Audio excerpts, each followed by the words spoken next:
Jadi saya teman lama yang sudah lama juga nggak bertemu.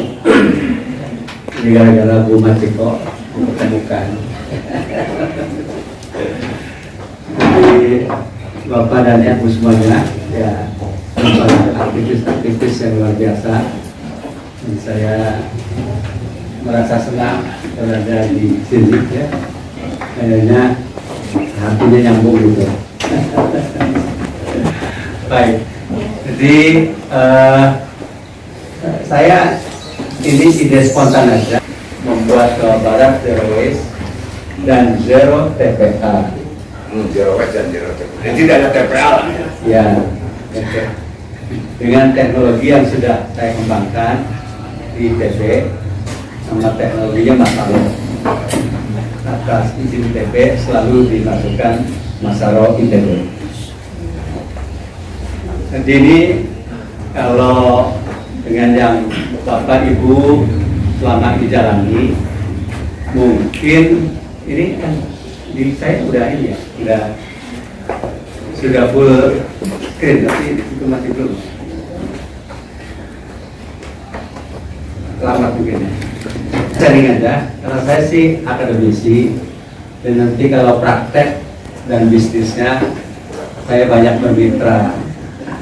Ini ada mitra Pak Eko, Pak Eka, ada juga Ibu Maciko. Ini pakai Bu Maciko dari Jepang ke sini. Enggak, aku kasar Jepang. Kasar Jepang. Gara-gara sampah. Bisa? Bisa stream. Iya. Oke, jadi saya dulu ngasih nama Masaro, kepanjangan dari manajemen sampah zero. Ada yang protes ke saya, kenapa nggak sampah nol, Pak? Kalau sampah nol berarti masak nol. Nah, enak, ya. Masaro lebih keren, ya. Kayaknya dari negeri Sakura. Ternyata ada yang rajin membuka kamus. Masaro itu artinya pertanian. Nah, ketika kamusnya dibuka di Makassar, artinya itu keberuntungan yang besar. Tapi kalau dibuka di Palembang, kebahagiaan istri, penderitaan suami. Oke, jadi bisa Bu?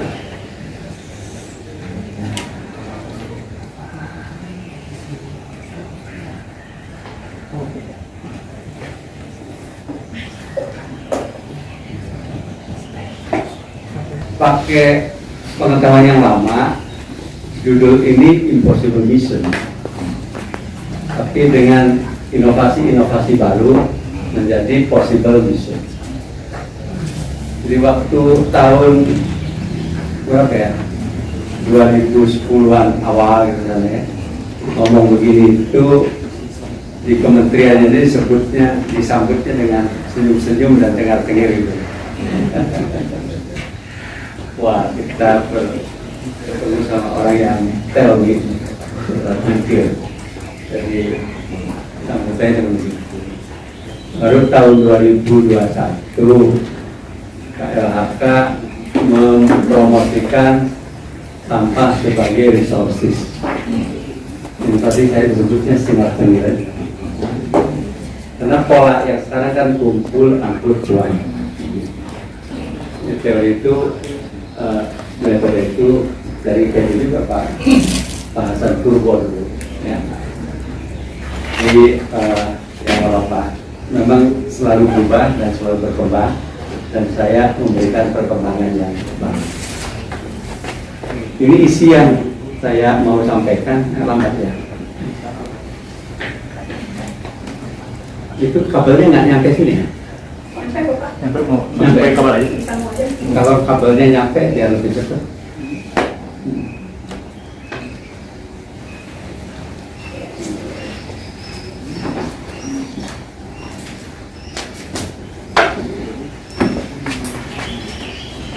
Oke, ada terganggu.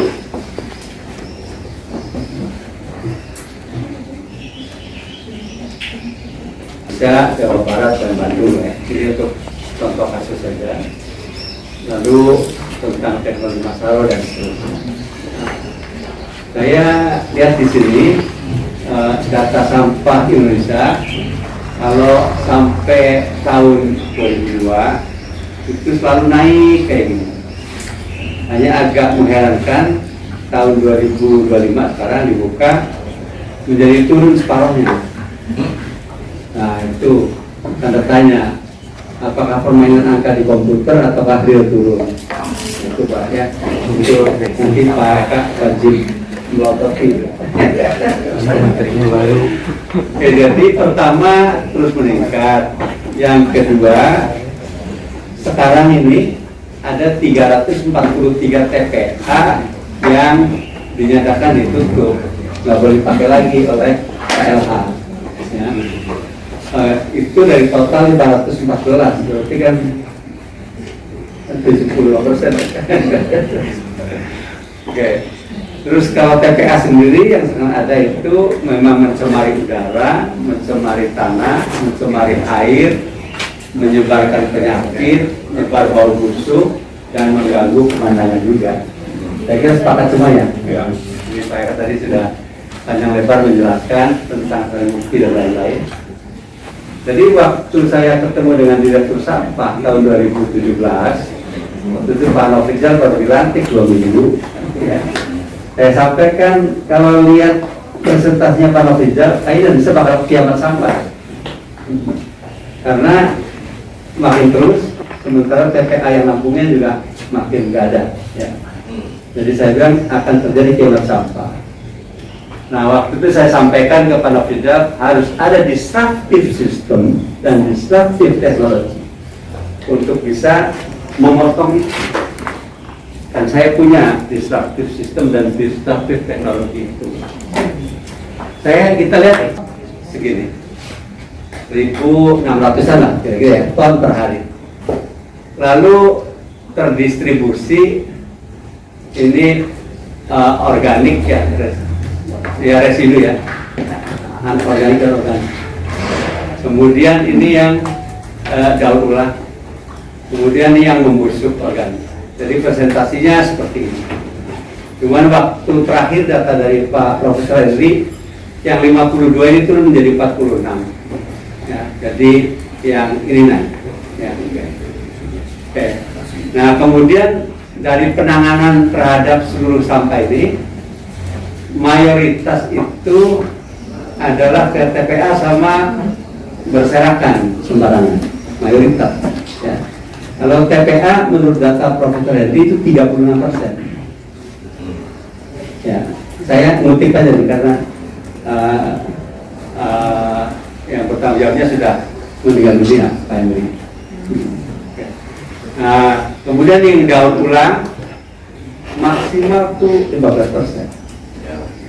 Oke, yang diproses jadi maggot, kompos, lalu bakar.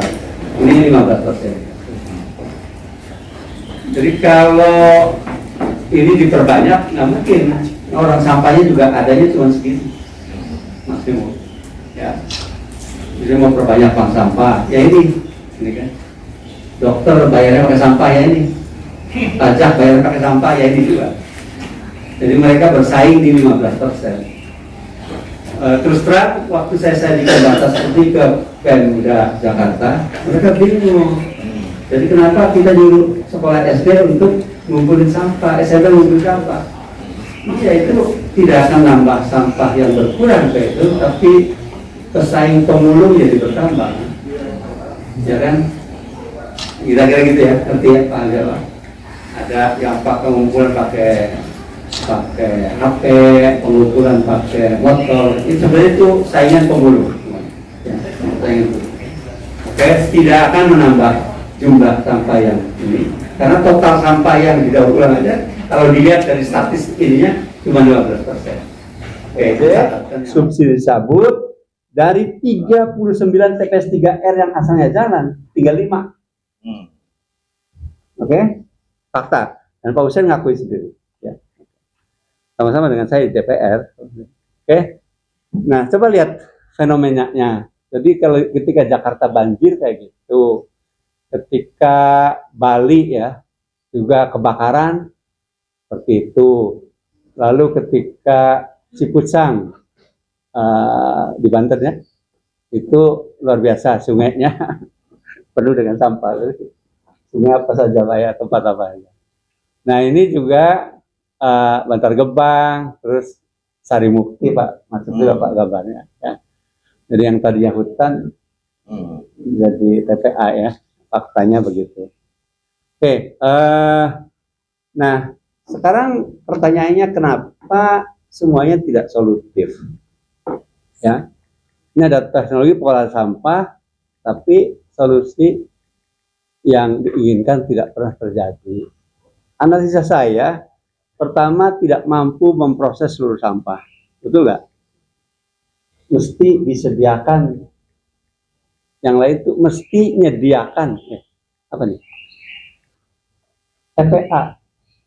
Dan desain PU pun sekarang seperti itu. Misalnya Lulut Nambo, ada 2 lubang besar disediakan PU. Jadi they have all the knowledge that their technology cannot solve this 100%. Lalu tidak cocok dengan karakteristik sampah Indonesia, Pak. Ya PLTSA itu, pembangkit listrik tenaga sampah. Sampah Indonesia itu basah. Airnya lebih dari 60%. Jadi energinya negatif. Yang energi negatif jadikan sumber energi, ya keterlaluan. Secara saintifik itu bodoh, Pak. Secara saintifik ya. Kalau sampah Jerman, oke, kering. Sampah Singapura, oke, kering. Sampah Jepang, oke, kering. Kandungan energi positif. Ya, kalau sampah kita itu air sampai netes tuh kalau hari di Bantar Gebang tuh kayak hujan. Ya, seperti itu. Jadi saya harus sampaikan ini dari pandangan akademis ya. Itu tidak cocok. Dia akan menguras uang negara, akan menguras APBN, APBD dan uang rakyat. Nah, mau nggak? Mau nggak? Jangan. Menurut saya jangan. Ini kan kita belum terlanjur ya melangkah. Terus yang ketiga, memiliki nilai investasi tinggi. Tadi 4 triliun ya Pak. 4 triliun. Saya yakin pakai teknologi bangsa sendiri 1/4-nya atau 1/5-nya. Kalau cerita dari partner lokalnya 4 triliun programnya. Ya. Saya kemudian membutuhkan lahan yang luas. Jadi contoh, disediakan 55 hektar. Kalau pakai teknologi RDF, kalau pakai Masaro, memang harus ada perubahan sikap. Ini dari metode lama kumpul angkut buang menjadi yang ini. Saya awalnya Pak, pilah dulu di rumah kan, lalu diangkut terpilah, diproses semuanya, lalu dijual produknya. Tapi saya tawarkan ke bupati, wali kota, belasan, puluhan, dan sebagainya. Semuanya angkat tangan untuk yang hijau ini, Pak. Sampai saya jadi bupati selesai juga nggak akan tercapai. Dan salah satunya ke Mang Odet. Sampai Mang Odet meninggal nggak tercapai. Ngomongnya 15 kelurahan. Terakhir contoh cuma 3 kelurahan aja. Itu pun juga tidak terjadi. Jadi akhirnya terpaksa pakai yang coklat. Pakai yang coklat. Angkut sampah Sampuraduk apa adanya. Jadi bersih semua. Oke. Dilakukan pemilahan di pabrik dengan mesin, ya. Lalu diproses semuanya di pabrik, dijual dan tidak ada yang ke TPA. Dulu ngomongnya ini Lamunan. Saya sekarang sudah punya banyak pro di lapangan. Yang 3 ton per hari ada, yang 10 ton per hari ada, yang 100 ton per hari juga ada. Oke. Nanti yang ribuan juga bakal ada. Oke, gitu ya. Nah, jadi dan ini, Pak, kalau pakai cara ini cost center. Pakai cara yang sebelah kiri nih, cost center. Jadi sampai kiamat harus disubsidi terus. Kalau yang ini ujungnya nanti profit center. Bahwa di awal itu ada upaya, yes, ya. Yang ini industrial, ya. Oke, Pak ya. Saya pengalaman panjang, sekarang makin kenceng lajunya ya. Jadi kalau dilihat grafiknya kayak gitu. Nah ini kalau pakai teknologi saya, ini sampah campur aduk semuanya nanti jadi produk seluruhnya. Ada yang untuk agriculture, baik pertanian, peternakan, perikanan, dan ada juga untuk energi. Ya, jadi kalau energi menggunakan hasil yang sudah terpilah, yes, untung. Tapi kalau energi menggunakan seluruh sampah dijadikan energi, sampai kiamat nggak bakal untung. Itu sampai Indonesia. Ya. Jadi kita jangan terpelosok kepada kebodohan.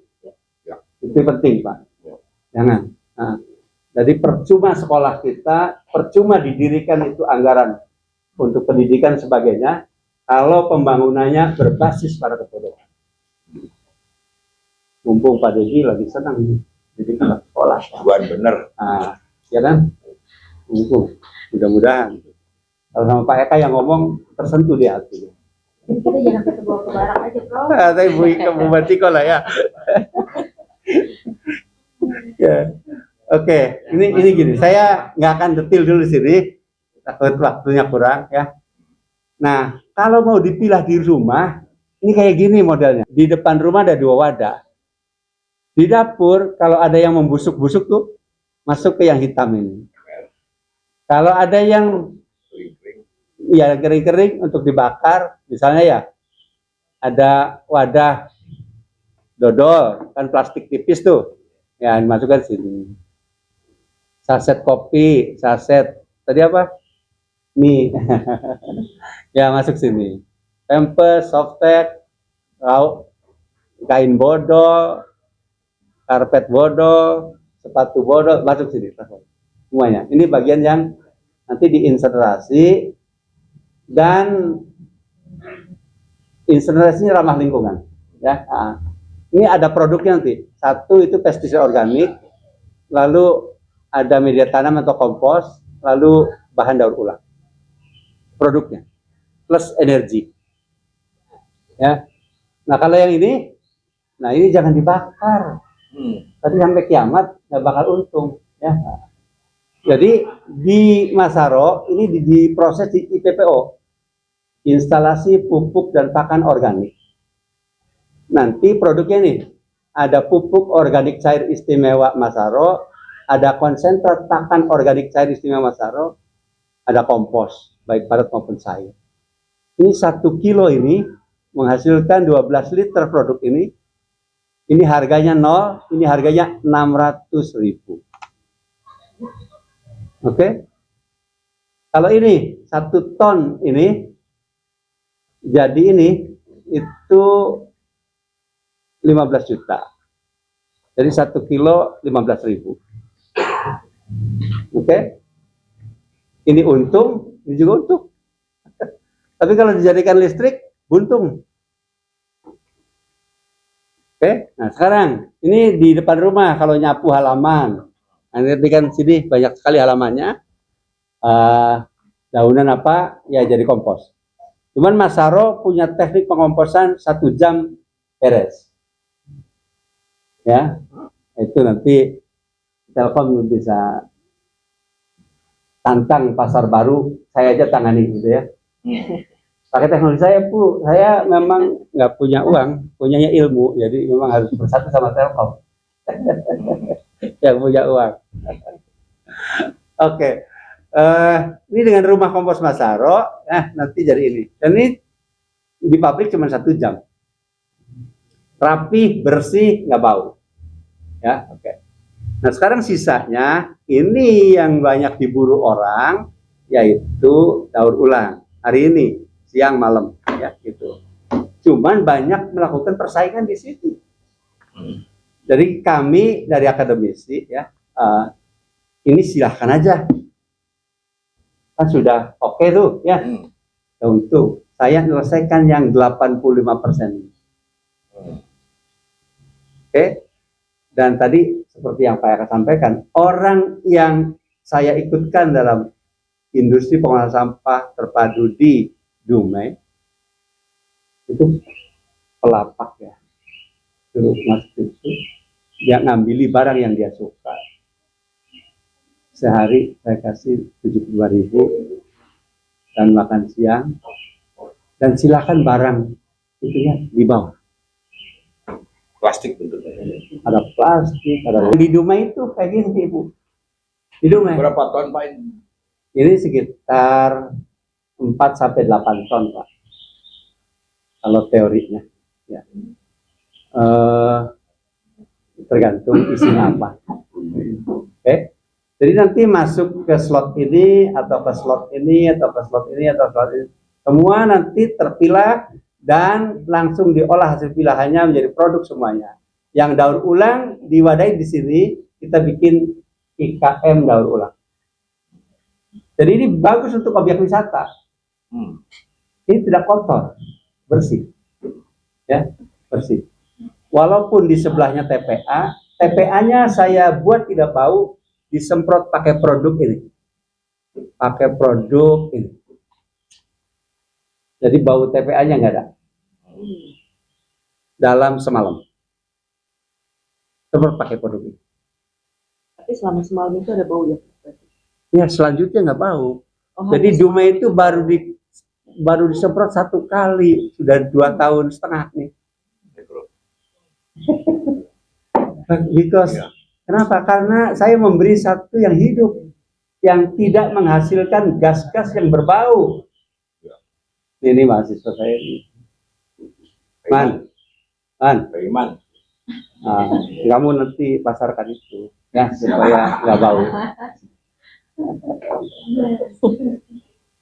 Ya. Oke. Jadi ini. Kamu jangan masarkan yang bagiannya orang yang nggak sekolah ya, yang ini aja. Oke, ini kan pupuk. Berapa pengurangan greenhouse gas-nya? Hampir 50%, sekitar 50%. Oke ya. Nah sekarang diproses di sini, lalu jadi produk. Semua ini produknya, Pak. Nah produknya. Nah ini kalau prosesnya dia datang dari timbang, lalu drop off di sini, setelah itu terpilah menjadi 3 nih. Ada daur ulang. Yang ini yang tadi dikasihkan saja, karena ini nilainya cuma 1% daripada produk yang lain. Jadi kalau saya zakat cuma 1%, tambahin 1,5% lagi. Ya, itu konsep kami. Ya, oke. Jadi ini kan dibakar, pembakaran Masaro ramah lingkungan. Pertama kan temperatur tinggi, 800 sampai 1200. Ya. Lalu dibersihkan. Ininya apa asapnya. Hasil pembersihannya ini kan kotor ya. Saya bikin racun sekalian untuk ngusir tikus, ngusir wereng, ngusir serangga, ngusir ulat dan sebagainya. Namanya pestisida organik. Oke, jadi nggak membuang ke alam yang berbahaya. Makanya itu saya diacungi jempol sama Amerika. Saya seperti kita gambar tadi kan.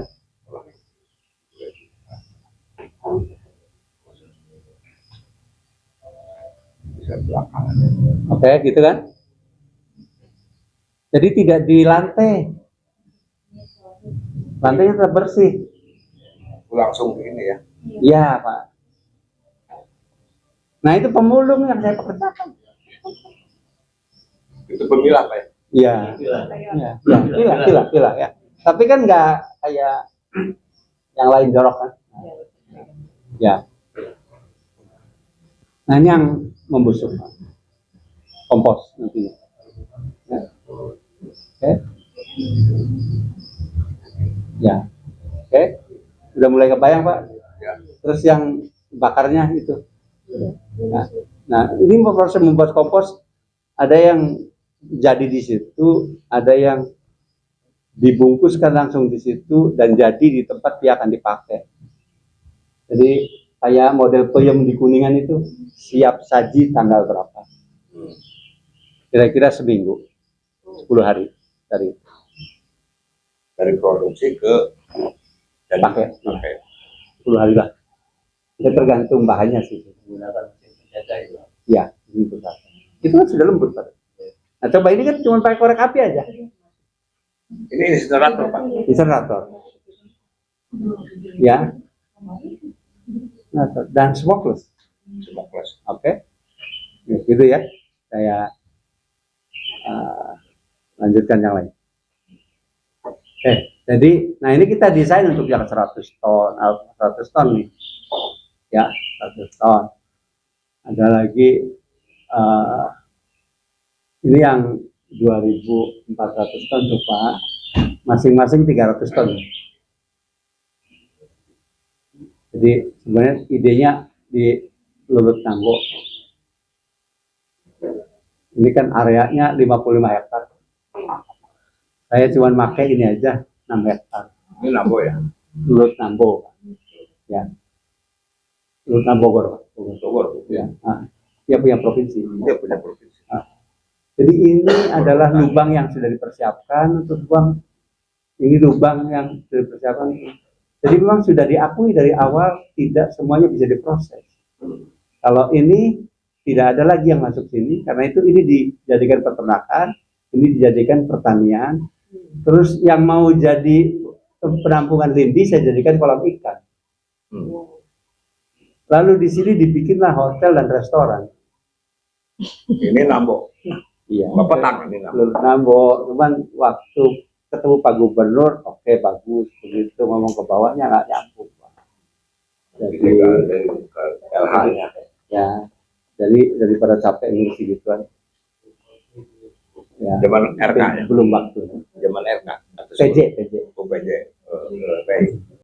Ini sampai panen, nggak ada. Padahal ini bersebelahan loh, hanya dibatasi galengan. Ini kena orang tinggal 10% paling. Yang ini tidak. Padahal bersebelahan hanya dibatasi galengan. Orang mah tebukian nunnya. Nah gitu. Jadi tadi kan ada pestisida organik. Takut ya. Ya, oke. Dan ini coba tanah yang tadinya asam Pak, dalam sebulan netral. Ya, netral. Ya. Oke. Jadi kan sekarang tanah-tanah yang 72% itu katanya sudah apa? Bisa dinormalkan lagi. Oke. Ini jagung gitu ya. Terus ini dua ini ya. Ini itu bagus semua. Ini ya bagus. Oke. Ini sawit juga bagus. 3 kali lipat naiknya. Oke. Ini sampai naik 2 kilo sehari. Ya, oke. Ini juga 2 kali lipat kenaikan produksi telurnya. Ya, oke. Ini walaupun tanpa nggak bau, ya Bu Ira ya. Iya. Jadi bisa dilihat di Cirebon ada. Ya, nggak bau, nggak perlu diganti airnya. Lele ya. Dan pakannya hemat sampai 70%. Karena ada pakan alami plankton ya, yang ditumbuhkan dari ini. Oke, jadi kita sudah punya. Nah, ini kan beda sama yang lain ya. Kita bagus ekonominya. Ini yang 20 ton per hari. Oke. Termasuk gedung. Ini yang 5-10 ton per hari. Ya. Karena kita orang industri jadi biasa ngitung begini. Oke. Ini yang 40 ton per hari. Ya. Ini yang 100 ton per hari.